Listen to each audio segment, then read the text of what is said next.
welcome to the OFFSITE INSIGHT Podcast. I'm one of your co-hosts, Dave. Unfortunately, my other co-host, Dave, couldn't make it today. We're excited today to be in partnership with the Creative Co-op. Gino and his team are proud sponsors of this episode, and I'm super excited to introduce Nikki Glahn, who is here with us today from Barrie Families Unite. Thank you so much for being here. And if you want to share a little bit about yourself and the organization. Yeah, I would love to. Thank you for having me on this yet another snowy morning here in Barrie. I'm the founder and executive director of Barrie Families Unite. We are now a registered charity, but we didn't start off that way. We started off March 14th, 2020, which was right at the beginning of the pandemic. Yeah. And there was no long-term vision that this is where we'd be 5-ish plus years later, but we started off just as a Grassroots Facebook group, and the kind of goal originally was just to hold space for people in our community to be able to come and reach out for assistance and make sure that we maintain that space as one of integrity. We were very vigilant about making sure that there was no judgment or people's being unkind or rude to people. We also implemented early on the ability to put an anonymous post via an administrator of the Facebook group up if you wanted some support but didn't necessarily want to air your entire story to the public. So, long story short, we timing, I guess, because a week after we launched the Facebook group, we had just under 6,000 locals who had joined the group.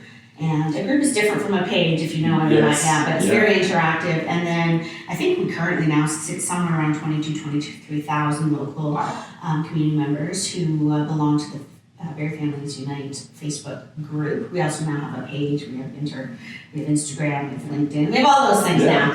But then to just fast forward the storyline, about a year later, we made the decision to apply for a not-for-profit status. During that year, we had what we felt was like very much a front row seat of watching where the needs were in our community because it was such a busy hub of interaction. During that first year, we got a very good look at different agencies and how they serviced people. And then what we were able to learn from that year was, despite the fact that we have an amazing array of wonderful charities doing amazing work in our community, there were certain places where people were falling through the gaps or the cracks on a repetitive basis.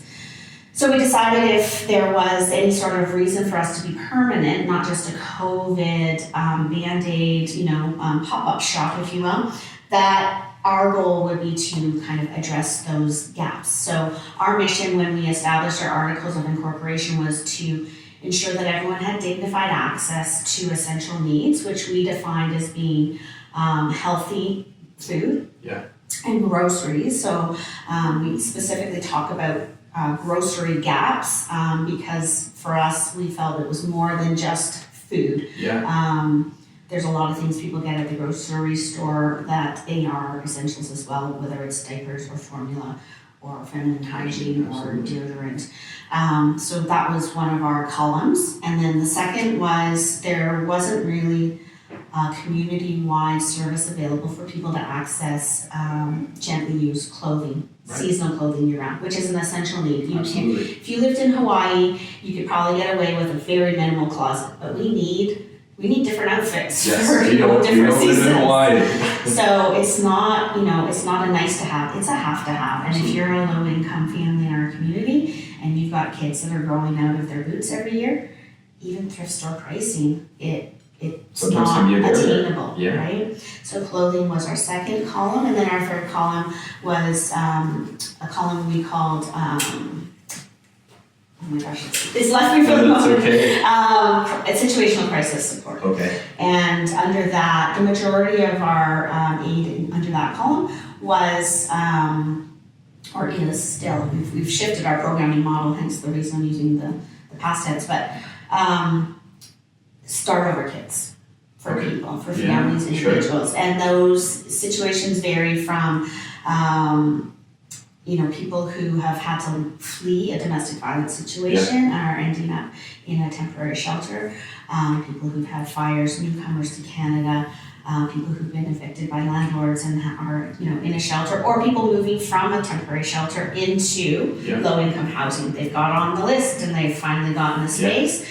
And often when they make that transition, if I think about our friends at like Redwood Park Communities who have a lot of transitional housing operations in our community in Simcoe County, while they're in with Redwood Park, they've got all those amenities at that facility. But when they get transitioned out of that, which is the goal, they need the linens, they need the kitchenwares to make the kitchen function. So because we are already in a process of accepting donations from the community, often when people were donating, we were receiving pots and pans and mugs and glassware and coffee pots and toasters and towels and sheets and blankets. So that was an easy thing for us to also add on. So those are the three elements of kind of core essential needs that we were focused on providing, and we're doing that out of it was a warehouse that we subleased from Christmas cheer, and we were kind of set up as a fulfillment style warehouse. Right. Well, clearly there's both a need for that kind of service in our community, unfortunately, but there's also a lot of supply and people who are willing to help out. I mean, you said you have a community of over 20,000 people in our area that are willing to say, hey, this is what I need and this is what I can offer as support. So what a beautiful story. I hear you have an event coming up, Home Sweet Home. Can you tell me a little bit about what that is? Yeah, so Home Sweet Home, we've set a date for 2026 already. It's October 22nd. It's a Thursday night. Fantastic. This will be the third year in a row that we've run this event, and it's taking place at Shiva Shrine Traditions Banquet Hall. And it's just a super fun, low-key, casual night. So it's not a fancy dress-up banquet. Like all of our volunteers that are there that night will be wearing like high-vis vests and hard hats. Because the whole theme of the evening is we're bringing together, we're trying to build community. That's really what Barrie Families Unite is all about. Our tagline, community, caring for community. And we're bringing an element of the community that we felt doesn't get necessarily as frequently involved in banquets and fundraisers, and that's the whole community of trades and builders, and in that area, you go to a lot of these fundraisers and you'll see spa gift certificates and golf packages and vacations and restaurant gift cards, but there's a lot of philanthropic, community-minded people in the trades and in that area. So because Barrie Families Unite is all about kind of like community and building safe homes and safe spaces for our families, it seemed like a fun way to kind of raise money and bring in those people. So they come to our event bearing offers of different trades that they're willing to put up for auction. Some examples are we had Floor Coverings International donate $4,000 towards a flooring project. So if you needed to redo your upstairs flooring, like I do personally, that's going to cost a chunk. So you could have come and bid on that gift certificate, knowing that you're helping fundraise and support what we're doing in our community, and it's great exposure for the companies involved as well, because they're in front of an audience full of homeowners. So maybe there's 4 of us bidding for that flooring thing, and maybe they end up getting 3 jobs out of showing up that night and donating that. So flooring, window washing, housekeepers. We had contractors that offer to do kitchen renovation, odd jobs, you name it. We had Classico Auto. They gave 4 winter tires up for auction. So just a fun night. We do a combination of a silent auction that's ongoing throughout the evening. So that's kind of just off to the side, and people can go and keep an eye on their bids. And then we bring up the live auction. So we do them in pods, and we had a lot auctioneer from A Touch of Class came last year and volunteered her services, Krista Richardson. She's amazing, and she really engaged the audience, and she interacts with the spokesperson for that company. So the spokesperson gets a chance to talk a little bit about who they are and what they're putting up for offer, and then she opens up the live bidding and makes it fun. So it's a fun night. We were able, last year was our best year yet, as things often take a little bit of time to to get started and you kind of grow your roots with an event. And last year's event, we brought in just under $25,000. Wow, my next question was going to be like, what's the impact of an event like that? But I mean, $25,000 can go a long way, and it seems like it's a win-win for both the organization, the people who attend can have some fun, and the suppliers as well that get to do some good for the community. Yeah, we like to put a third win. We say it's a win-win-win. Yeah, absolutely. Charity wins, the people attending win, getting some great value for some great services, and then a lot of exposure and potential leads for future businesses, as well as just the ability to give back, and we do a ton of social media with all of our donors and people who step up to sponsors. So we do some fun interactive social media. In fact, TCCO was our sponsor last year for the event on the social media side, and so they helped us a ton with coordinating that and making sure we had a really strong social media presence. Awesome. I'm guessing you can go to the Facebook page and group to find out more information. Is there anywhere else you want people to know about? Yeah, we actually have our own Home Sweet Home. Simcoe County has its own Facebook page. Fantastic. Yeah, and they can just Google that when they're on Facebook, or in the search bar of Facebook, just put in Home Sweet Home, and it'll come up and start following, and we'll be starting to probably save the date. We just decided the date last week. Fantastic. Well, that's exciting. I mean, October 24th? 22nd. October 22nd, 2026. So mark that date on your calendars. Now, I want to shift gears a little bit. There's something else that I wanted to get more information about, which is the Give Back Rack and what that is. Yeah, that's a good question. So, just earlier I alluded to speaking in the past tense, that's how we used to do things. So, this past fall was a big shift for Barrie Families Unite, insofar as that, and we've been working towards this for some time. We had a vision of long-term sustainability for our organization. Anyone who's in this work, who works with charities and agencies, will understand this, but maybe a lot of people don't spend a lot of time thinking about it. But it's finding a way to carve a path so that you have a secure ability to stay afloat as a charity is an ongoing struggle for so many. And we are a young charity, only having been around and incorporated since 2021. So that often increases the efforts involved, because you're competing against big names in the community who have long established and been there and are doing great work and deserve to be supported. So one thing we were noticing was our cycle of a year looks something like this, where because we were subleasing this warehouse space where we were running our fulfillment warehouse program out of from Christmas Cheer needs that space. Sure, absolutely. But not for long, but they need it at some point, right? Yes. So November 1, that was our date where we had to find alternative location to operate out of for the next couple months, and we often went for 2 or 3 months because the intricacies and the volume of effort to move everything that we had out and then back in was a lot. So it's kind of like, when they say to women who've just had a baby, are you going to have another one? You're like, don't talk to me until I've healed before I want it. Right, so that was us with moving. We were like, we can't. I don't want to move again. We don't want to move back. So we'd often stay until the end of January and then move back. So that was one issue. The other issue was, we're talking about the infrastructure issues first. We were not on a bus route. So we had, from the get-go, had established a delivery mechanism. So part of our volunteer makeup was we had drivers that came 6 days a week to pick up the orders that our warehouse team had assembled for these various clients, and they would pick them up and deliver them. Right.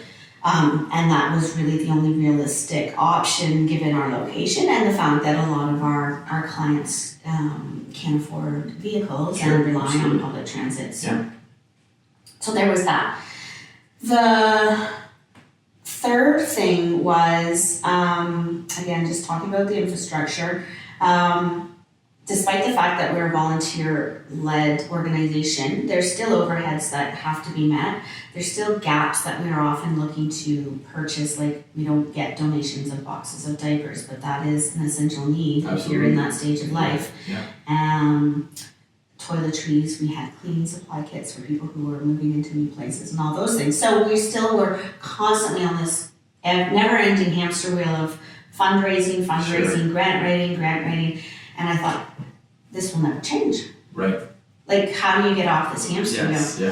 And then, so what happened was I got exposure to another model, and just actually a personal social event, ran into an ED of another agency, and they operate in South Simcoe, and they have a thrift store in Alliston. Right, okay. And she said, have you ever thought about having a forward-facing thrift store? Why don't you come out and see what we do? So I did, board member and I went out, and as soon as the thought got planted in my head, I got a little annoyed with myself, to be honest. Like, why hadn't I thought of this? Yeah. We've got all these donations coming in from the community, and the beauty of I think what we've built with our story and our trajectory through COVID is we do have a good following of people who do know who we are. There's a lot of people who don't and don't know what we're doing. But we had a lot of people, and despite being, off the beaten path and only having hours at this warehouse facility from 9 to 12, Monday through Saturday, people were still going out of their way to divert their donations to us because they knew that what we were doing with them, where they were going, and how it was staying within the community. So we knew that we had that element already kind of locked in. And when I thought about the fact that every week we have Kidney Foundation comes once a week and picks up all of our stuff that when we go through the donations, there's always things that don't meat mustard. You get everything when people donate, right? Of course, yeah. So they come and they back up their truck, and we would load up the back end of the Kidney Foundation with boxes and bags of donate out, is what we call it. Yes. And when we were at the warehouse, because we had to stay in our lane, oftentimes that meant we were donating out really nice stuff. Right. Because our client base and what we were focused on was essential needs. Absolutely. So if people are donating everything, and sometimes people pass away and we literally would get everything. Yeah. But you also get people, we have a shopping problem in our society these days, which we're benefiting from, but you would get a box of brand new leather boots that had never been worn. Yeah. They're a heel, they're a boot, like, we couldn't continue to inventory all those beautiful things because they're so specific, and really our clients wanted, winter boots in the winter and runners and sandals in the summer. And so those things that we got donated we were giving off to Kidney. We were then donating again. So they were still getting use, but maybe not exactly what we needed. No, exactly. So when I saw this model, and I thought this would give us the opportunity, number one, to invite our clientele to a retail type setting and self-select. Right. Sorry, I'm going to backtrack a bit. One of the other downsides to our previous model was, despite people being very grateful for getting delivered some essential needs, we knew that when we're putting a clothing order together, including footwear, we're going to miss the mark. Sometimes, whether it's on size or on style or texture. Some people have texture issues, right? Like sensitivity. Absolutely. So we knew there was a lot of waste happening there, and not providing these families in our community the dignified ability to decide themselves how they want to present to the world. Yeah, absolutely. And I just got shivers. That is such an important, a lot of us take that for granted. Yeah, certainly. But when times are tough and you're relying on the kindness of the community, you will be grateful for a bag of stuff being delivered to your house. Yeah. But how much more does it mean if you can go into that store with your children into on store credit, nobody else needs to know. And go, and there's a change room, try on. Who are you? Like, you know, especially as you get into those older years, young teens, teenagers. Like, I think there's an element in there with that self-esteem that hopefully you start to, break a cycle of maybe build yourself back up, and there's a tremendous amount of confidence that can come from that experience in itself. 100%. It's not just the physical good, but the idea that this is becoming maybe part of a new version of yourself. Exactly. And the impact that can have on someone's life. To be able to integrate into what we consider a normal everyday activity, Absolutely. going out and shopping. Yeah. If you're relying on charity all the time, it's just receiving. Yeah. Now you're getting so the self-esteem building from not just that potentially single parent, but the kids, again, like trying to break that cycle of like feeling like you're less than. Right, absolutely. Because there's so many different reasons why people end up right now, especially in an economically vulnerable situation. Yeah. And it's often through, no fault of their own. No, yeah. It's a series of circumstances. And I often, when I'm presenting to service clubs or groups of people, I will do a simulation experience with them to help break down maybe some preconceived notions that people have about people that we're helping. Right. Because they are your neighbors. Yeah. They're all, and so I just think it's very important, and it's something as a group and as our volunteer team has learned very quickly, like you can't judge anybody by anything that you see or, I mean, I can give an example of a volunteer early on driving up to make a delivery and coming back and saying, "Well, a pretty nice house that I drove up to." Sure. And I said, "Yeah, but you don't know what's going on behind."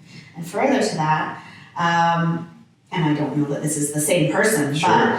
but one summer morning, I remember waking up and getting a notification on my phone seeing that we had an e-transfer of $1,000 donation. Wow. I was like, for us, that was a Amazing. big deal, right? Yeah. So I looked at it and read you can put a note in when you make an e-transfer, and the person had said, I just wanted to provide this donation. She said, "Your team helped me during a time when I was going through a divorce and I had no cash flow. Yeah. So you didn't ask questions, you didn't judge, you just helped." And she said, "I just recently was able to sell a house and we've settled finances, and I wanted to thank you because," so that very well could have been that very nice house, but no cash flow because they're in the middle of a divorce and everything's frozen. You don't know what's going on behind closed doors. So I really think that has probably been one of the most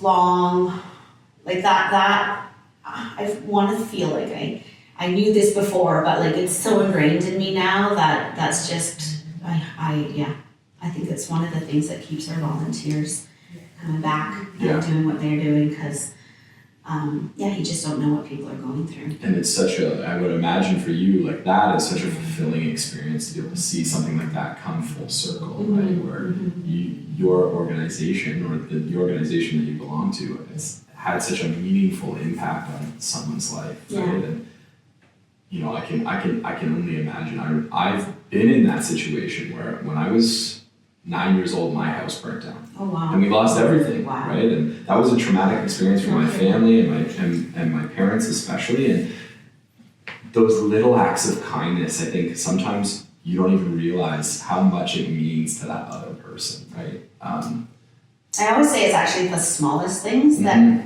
carry the biggest weight often. Anyways, getting back to the give back. So, with that inspiration of seeing a thrift store model that was able to help fund the program pieces of this agency south of us, the light bulbs went off. So we set out to replicate that, albeit a little different, because that was specific thrift store in Allison. Their charitable work isn't necessarily essential needs. Right. Their thrift store really is operating as a revenue piece to help fund the programming that the charity does do. Yeah. But it was such an easy idea to get your head wrapped around. We're already getting all these great donations. Our clients are needing all these things that you would find in a thrift store. If we were able to hold on to some of these other elements of donations and the volume of donations we get, we often were struggling with, we'd have more than what we needed for all the clients we were serving. Yeah. Between 2021 and 2024, so in 3 years, that's when we started tracking our stats. So while we were doing that fulfillment, 2021 to 2025, 2005, we were able to track that we had distributed over $1.5 million worth of essential needs. Slowly, like we're talking about little small budget items, but the volumes. So we had built up to, by the time we left our warehouse, we were servicing 36 different charities and agencies in our community. And I don't just want to say charities, because sometimes it was the public library, or sometimes it was hospice, or sometimes it was literally the hospital who was releasing someone and they needed X, Y, or Z. Yeah. So the word had spread in those communities that we were a hub, that we could flip that back to them, usually within 24 to 48 hours. So, so you're right, the needs are immense, and 36 agencies. One of those agencies is Ontario Works. Yep. Ontario Works has, I believe, around 8,000 households currently on file for Simcoe County. Wow. So the volumes that we were outputting from that place, and it was also, that model required a lot of volunteer time to assemble a proper clothing package for one person. You're into, everything was well organized down there, but you're into multiple bins because you need some short sleeves, and then you need some long sleeves for that size, and then you want a hoodie, then they need a jacket, and then you need to get some pants, and then you need to go to the sock bin, and then you need to go to the underwear bin, right? Yeah, of course. It was there's one, and new immigrant families that would land, and they'd be a household of 7 or 8. Right. And they'd need linens, and they'd need, so it was a very well run, very well organized space, but we couldn't look to the future and go, we could continue at this level for a long time. Yep. The constant moves every November was obviously a big factor in our decision to have to transition our model somehow.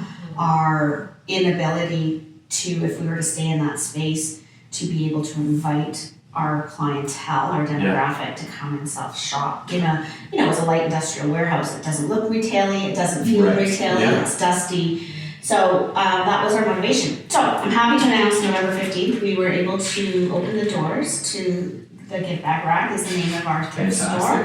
Thank you. It was a big endeavor for sure. We're in a cozy space, I will call it. Okay. It is not our forever home. We had to, at some point along the calendar timeline last year, despite the fact that we were fundraising and trying to get some, a landlord in our community to give us a bit of a market rate break so we could land in our forever home at the get-go.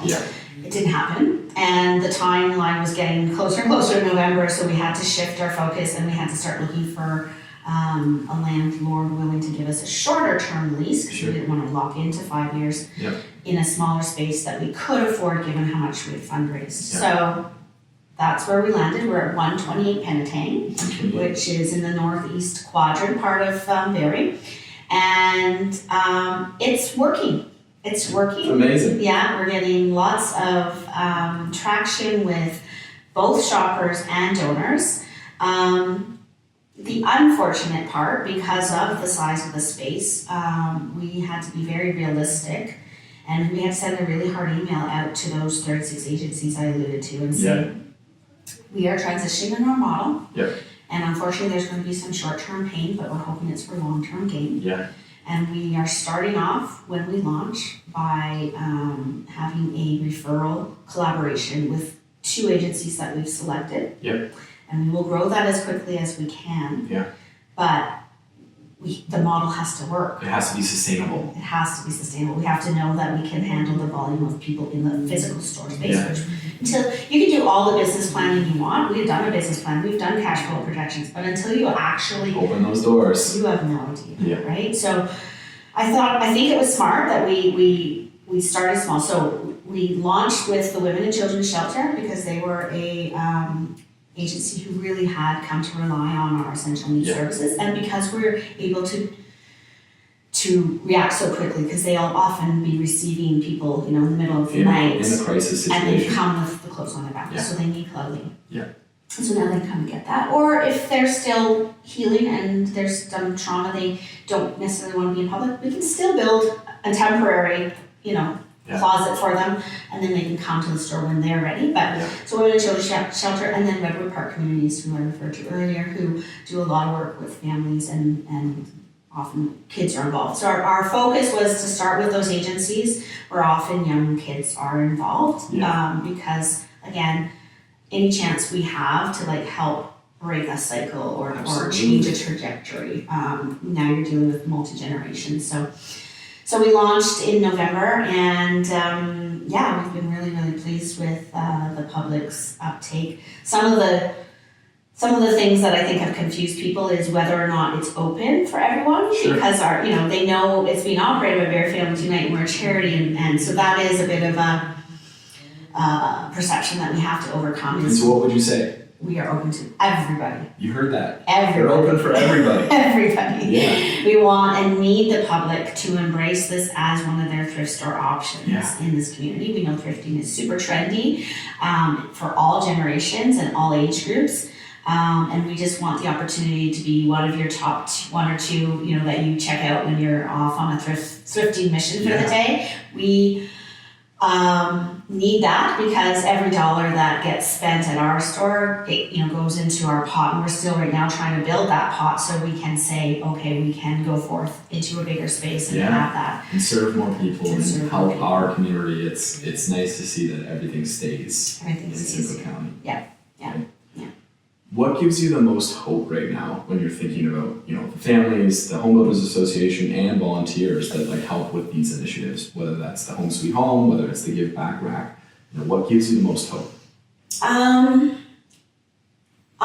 think that we live in an incredible community. I think I've said this since I'm not from Barrie originally, but I've lived here now for 17 years, and I think it's the perfect size of community, in the sense that it's big enough that we've got all we need. We don't need to travel outside of Barrie to get anything we need, really, right? Unless you have to go see a Raptors game, then that's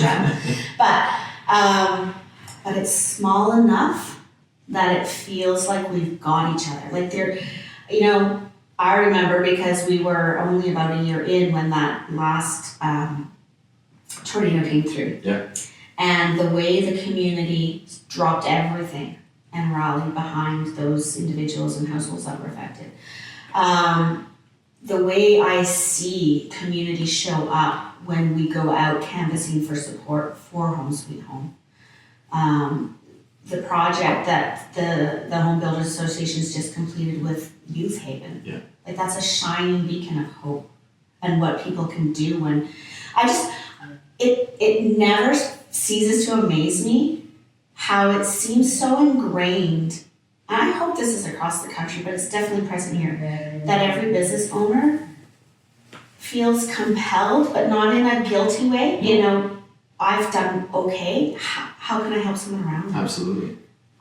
It blows me away, and it is so beautiful to see, and we are grateful for it because we have, been the recipients of many of those generosities, and I just think it builds such a cohesive community when we all are working together and just looking out for ways we can help. Everybody's way they can help is different. Some people have time and not money. Absolutely. And we love those volunteers that come in and help us sort through all our donations, or volunteers that like to interact with the public and want to take a shift on our front of our store when our store is open.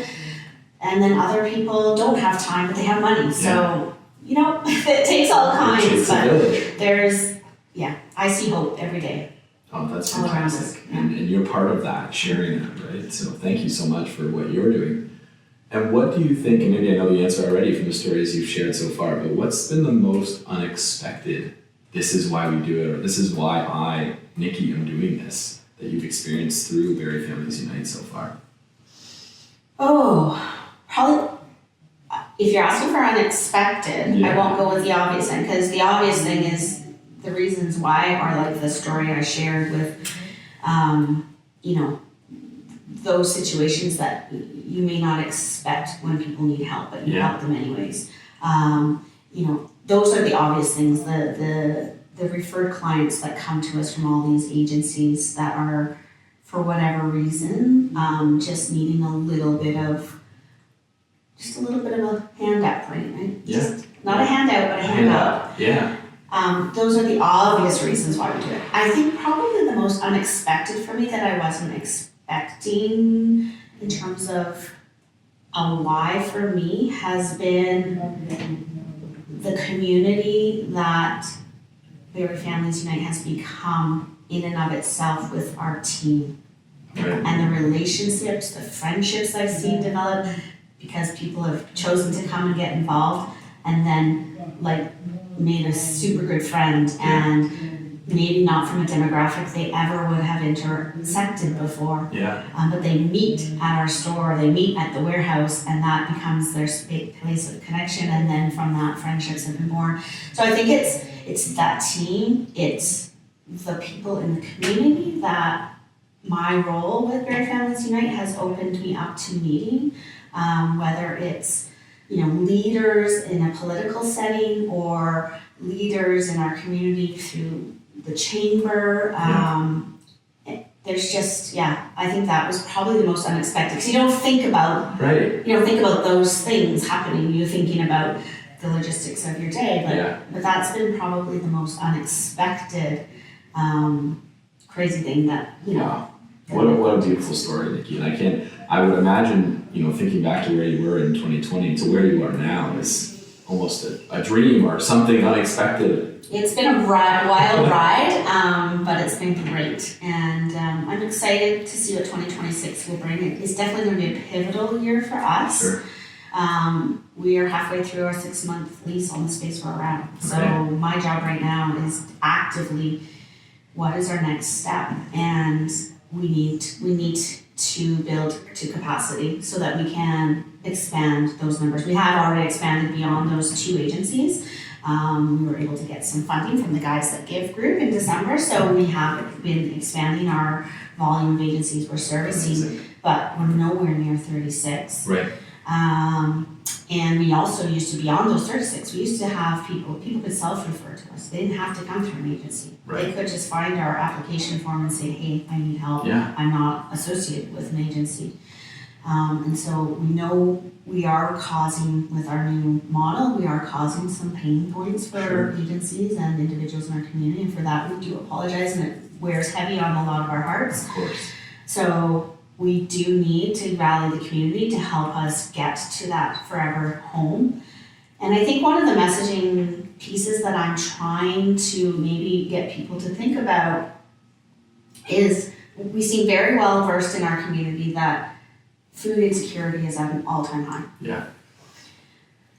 So what I say to that statement is food insecurity mirrors essential needs insecurity. Sure, certainly. So if you think of it and your priorities are to house your loved ones, to feed your loved ones, if you're already at level 2 at the feeding and you're struggling financially, how are you affording those new winter boots or gently used winter boots from a thrift store? How are you affording diapers that costs $40, $50, $60 a case? How are you affording proper hygiene for your teenage daughter or son as they're trying to go through school and you want to get them deodorant, feminine hygiene? It's a struggle. And so I think what the drum I need to beat is, if you think of the capacity and the structure and the size of entity that our Barrie Food Bank is, that is kind of what we need to build to properly support these people and the volume of people in our community with essential needs. So, we're talking about baseline needing 8,000 square foot building to have a store the size we need so that we can welcome the people. And we also need it to be big because we need all those public shoppers as well. Absolutely. Nikki, where would you like people to find out more? If you're going to send them to the Facebook page about Barrie Families Unite, how they can get involved, where they can send their money to, where do you want to send people? Facebook if you're into that, but also you can just look us up. We have a website, barriefamiliesunite.com, which we're working on updating. We just had a meeting yesterday, so we're working on updating it with all the new elements of the Give Back Rock being our new programming model.